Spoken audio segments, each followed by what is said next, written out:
Ce soir-là, sur le plateau du Tonight Show, personne ne comprit d'abord qu'une simple note de piano venait d'ouvrir une blessure restée fermée pendant 15 ans. Personne n'imagina qu'en quelques secondes, l'homme le plus impassible de la télévision américaine allait vaciller en direct sous les yeux de tout le pays. Et surtout, personne ne savait que Clint Eastwood, en posant calmement ses doigts sur les touches, venait de réveiller un souvenir que Johnny Carson avait juré de ne jamais laisser remonter à la surface. En mars 1982, le studio 6B de Burbank vibrait pourtant d'une énergie familière, presque banale, celle des grandes soirées de télévision tardive où tout semblait sous contrôle. Les projecteurs découpaient le décor avec précision, le public riait facilement, Ed McMahon savourait chaque réplique depuis son siège, Doc Severinsen et l'orchestre attendaient leur prochain signal, et Johnny Carson menait l'entretien avec cette aisance souveraine qui faisait de lui le roi incontesté de la nuit. En face de lui, Clint Eastwood incarnait exactement ce que l'Amérique croyait connaître de lui. Une légende froide, une présence sèche, le visage dur des grands rôles, le héros qui n'expliquait rien, ne montrait rien, ne pliait jamais. La conversation roulait bien. Hollywood, les tournages, les absurdités du métier, quelques pics, des rires nets, une mécanique parfaite. Le public suivait au rythme des regards, des pauses, des chutes. Tout annonçait une fin de segment ordinaire, propre, maîtrisé. Johnny baissa les yeux vers ses fiches, prêt à conclure avant la publicité, puis son regard fut accroché par un détail resté là toute la soirée comme un meuble oublié. Un piano à queue, posé près du rideau, discret, immobile, presque décoratif. Il le fixa une seconde de trop, puis il releva la tête vers Clint avec ce petit éclat dans les yeux que ses fidèles connaissaient bien, celui qui précédait toujours une improvisation capable de faire basculer l'émission. « Clint » lança-t-il avec un sourire de défi, en s'enfonçant dans son fauteuil. « Il faut que je te demande quelque chose. Tu sais jouer du piano ?» La question arracha un léger flottement. Clint eut cette réaction rare, presque désarmée, d'un homme surpris sans être déstabilisé. « Un peu, » répondit-il. « Pourquoi ?» Johnny tendit la main vers le piano avec une solennité moqueuse. Parce qu'on a là un instrument parfaitement inutile depuis le début de la soirée, et j'aimerais bien voir si l'homme le plus dur du cinéma est capable de jouer quelque chose de doux. Le public éclata de rire. Ed McMahon gloussa. Même l'orchestre sembla se pencher vers la scène. Johnny insista, nourrissant la provocation avec la légèreté d'un maître de cérémonie qui sentait qu'il tenait un bon moment. « Allez, montre donc à l'Amérique que Dirty Harry a aussi une âme. » De nouveaux rires fusèrent. Clint esquissa alors un sourire si discret qu'il en paraissait presque intime, un sourire qui n'avait rien du personnage, rien du mythe, rien du masque. Il regarda le piano, puis Johnny, puis le piano encore, comme s'il pesait non pas la difficulté du geste, mais quelque chose de plus profond, de plus ancien, de plus personnel. Enfin, il se leva. L'applaudissement qui l'accompagna jusqu'au banc fut chaleureux, léger, presque joueur. Personne n'était prêt. Clint s'assit, ajusta légèrement le tabouret, posa ses mains sur les touches et demanda avec calme. « Une préférence ?» Johnny, encore sûr d'assister à une parenthèse amusante, répondit du tac au tac. « Surprends-moi. » Puis vint la première note. Et le plateau changea de température. La plaisanterie mourut avant même d'avoir fini de résonner dans l'air. Quelque chose de lent, de grave, d'une beauté presque douloureuse s'éleva du piano. Ce n'était pas une mélodie brillante. Ce n'était pas un numéro. Ce n'était pas la fantaisie approximative d'une star venue faire sourire un public déjà conquis. C'était autre chose, quelque chose de nu, d'ancien, d'infiniment humain. Les doigts de Clint avançaient avec une précision silencieuse, comme s'il retrouvait un chemin longtemps enfoui, mais jamais perdu. Ses yeux se fermèrent, son visage se détendit. Tout son corps semblait entrer dans cette musique comme on entre dans une chambre abandonnée depuis des années. Le studio entier se figea, les rires cessèrent net, les applaudissements de politesse s'éteignirent. Même l'air sembla se retenir. Johnny Carson, lui, ne bougeait plus. Ses fiches glissèrent lentement vers le bureau. Son sourire disparut. Son regard se fixa sur les mains de Clint, puis sur ce vide invisible que seule cette mélodie semblait voir. Quelque chose venait de le frapper de plein fouet. D'abord, ce fut juste une cassure minuscule dans son expression. Puis ses yeux brillèrent. Puis, ils se remplirent. Ed tourna légèrement la tête, inquiet. En régie, Bobby Quinn se pencha vers les écrans. Fred de Cordoba murmura de garder les caméras sur Johnny. Le public ne comprenait pas encore, mais il sentait déjà que l'instant n'appartenait plus au spectacle. Il se passait autre chose. Quelque chose que personne n'avait écrit, quelque chose de vrai. Pour comprendre pourquoi Johnny Carson était en train de s'effondrer en silence devant des millions de téléspectateurs, il fallait remonter à l'année 1967. Ce souvenir n'était pas un simple fragment du passé. C'était une fracture que Johnny Carson avait appris à cacher derrière des rires parfaitement calibrés. Mais en 1967, il n'y avait rien de drôle, rien à cacher, rien à contrôler. À cette époque, 5 ans seulement après avoir pris les rênes du Tonight Show, il était déjà une icône nationale, et pourtant, à l'intérieur, tout s'effondrait lentement. Son mariage se désagrégeait dans un silence glacial. Les conversations avec ses enfants devenaient rares, tendues, presque étrangères. Et chaque soir, malgré la tempête qui grondait en lui, il devait entrer sur scène, sourire, improviser, faire rire des millions de personnes comme si rien n'existait en dehors de ce plateau. Combien de temps un homme peut-il jouer un rôle avant d'oublier qui il est vraiment? Cette question le rongeait. Mais à cette époque, admettre une faiblesse était impensable. Un homme comme lui ne consultait pas. Un homme comme lui ne craquait pas. Alors, il le fit en secret, dans l'ombre, sans que personne ne le sache. C'est ainsi qu'il rencontra la docteure Margaret Brennan, une femme d'une 60aine d'années, au regard calme, à la voix douce, mais avec une compréhension presque troublante de ce qui se cachait derrière les masques. Dès la première séance, elle vit à travers lui. « Tu fais rire pour survivre », lui dit-elle simplement. Pas une accusation, pas un jugement, une vérité nue. Johnny tenta une plaisanterie pour détourner l'attention, mais elle ne rit pas. Elle attendit. Et ce silence pesa plus lourd que n'importe quelle réponse. « Ton humour est une armure », continua-t-elle. « Mais même les armures finissent par écraser celui qui les porte. Tu dois apprendre à la retirer, au moins quelque part. » Mais comment?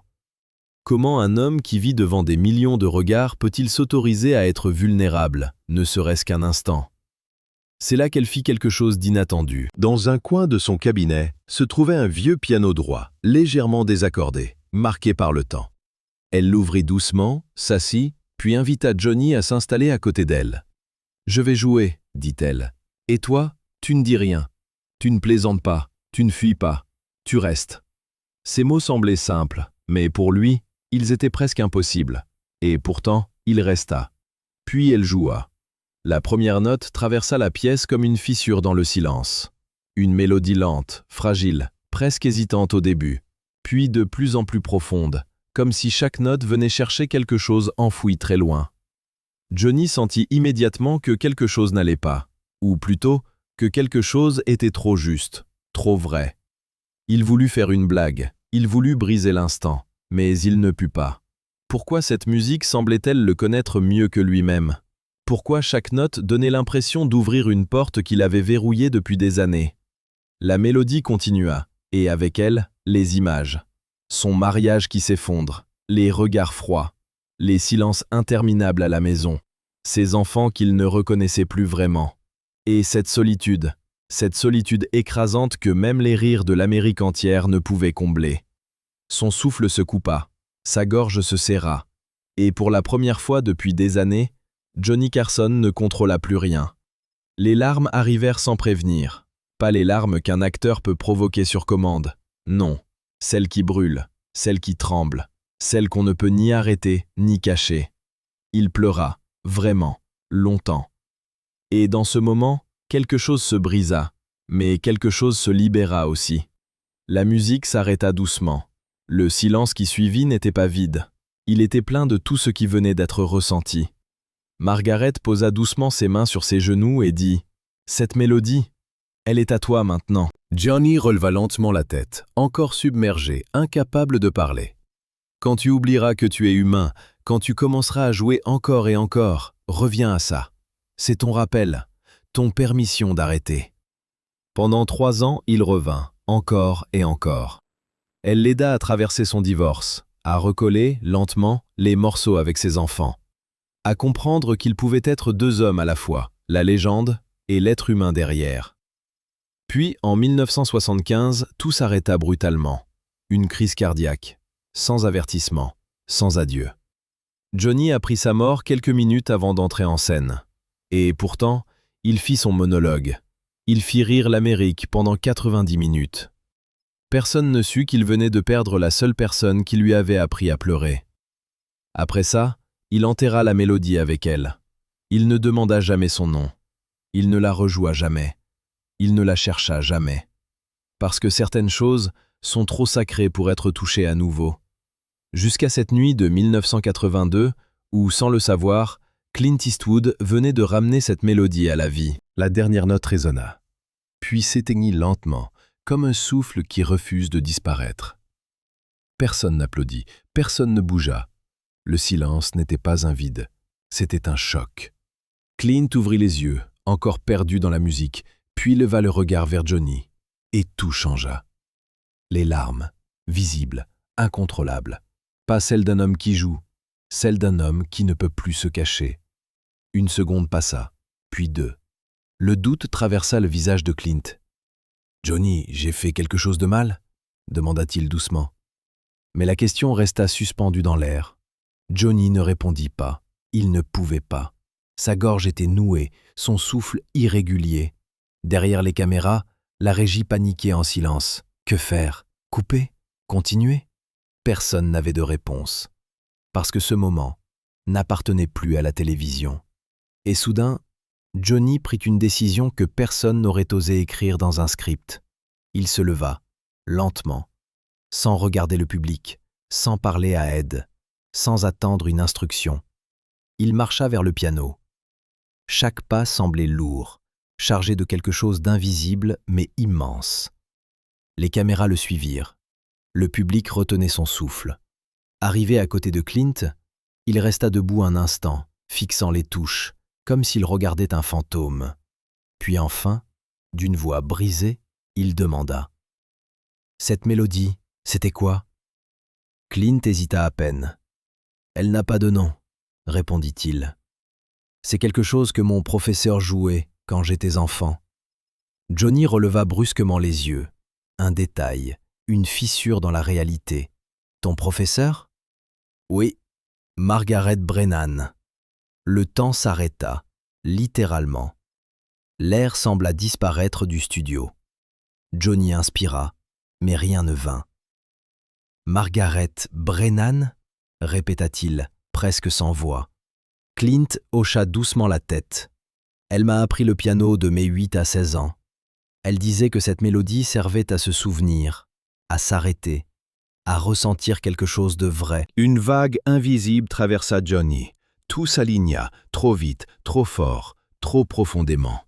« Elle était ma thérapeute », lâcha-t-il enfin. Le choc fut total. Clint resta figé, les yeux grands ouverts. Le public comprenait sans comprendre, mais il sentait, et c'était suffisant. Johnny s'assit lentement à côté de Clint sur le banc. Et là, en direct, devant des millions de personnes, il s'effondra. Pas en criant, pas en expliquant, juste en pleurant. Silencieusement, brutalement, vraiment. De 1967 à 1970, elle jouait cette chanson pour moi, murmura-t-il entre deux souffles coupés. Elle m'a sauvé. Les mots tombèrent comme des pierres. Clint posa doucement sa main sur son épaule. Deux hommes que tout le monde croyait invincibles, assis là, brisés, humains. Elle parlait de toi, parfois, dit Clint à voix basse. Elle disait qu'elle avait un patient qui faisait rire le monde, mais qui portait tout le poids en silence. Elle était fière de lui. Johnny ferma les yeux, ses mains tremblaient. Combien de fois avait-il cru être seul? Combien de fois avait-il cru que personne ne comprenait? Et pourtant, elle savait tout. Le silence autour d'eux devint sacré. Même la régie avait cessé d'essayer de reprendre le contrôle. Puis Johnny releva légèrement la tête. Ses yeux encore humides croisèrent ceux de Clint. « Tu peux m'apprendre ?» demanda-t-il. Une question simple, mais chargée de 15 années de silence. Clint hocha la tête. « Maintenant ?» Johnny répondit sans hésiter. « Maintenant. » Et alors, quelque chose d'absolument inédit se produisit. Le show s'arrêta d'être un show. Le temps s'étira. Les pauses publicitaires furent oubliées. Clint jouait lentement une phrase, puis guidait les doigts de Johnny. Johnny se trompait, recommençait, tremblait, avançait, comme un enfant qui apprend. Mais cette fois, il n'apprenait pas seulement une mélodie, il retrouvait une partie de lui-même qu'il avait enterrée. Le public regardait, immobile. Certains pleuraient, d'autres ne clignaient même plus des yeux, parce qu'ils savaient qu'ils assistaient à quelque chose qui ne se reproduirait jamais. Quand enfin Johnny joua la mélodie jusqu'au bout, imparfaitement, lentement, mais entièrement, le silence explosa. Pas en rire, pas en applaudissements classiques, mais en quelque chose de plus profond. Une libération, une reconnaissance, une vérité partagée. Les deux hommes se levèrent, et ils s'embrassèrent, longuement, sans jouer, sans retenue. « Merci », murmura Johnny. Clint répondit doucement. « Elle serait fière de toi. Elle l'a toujours été. » Le public se leva d'un seul mouvement, une ovation, pas pour le spectacle, mais pour le courage. Johnny se tourna vers la caméra, essuya ses larmes et dit simplement « On revient, dans un instant. » Mais sa voix n'était plus celle d'un animateur, c'était celle d'un homme. Après cette nuit, Johnny fit déplacer le piano dans son bureau. Pendant 10 ans, chaque jour, il joua cette mélodie. Pas pour devenir meilleur, mais pour ne jamais oublier. Et des années plus tard, Clint dédia un film à cette femme. Johnny lui envoya une note écrite à la main. Elle continue de nous apprendre. Parce que certaines personnes ne disparaissent jamais vraiment. Elles vivent dans ce qu'elles nous ont appris à ressentir.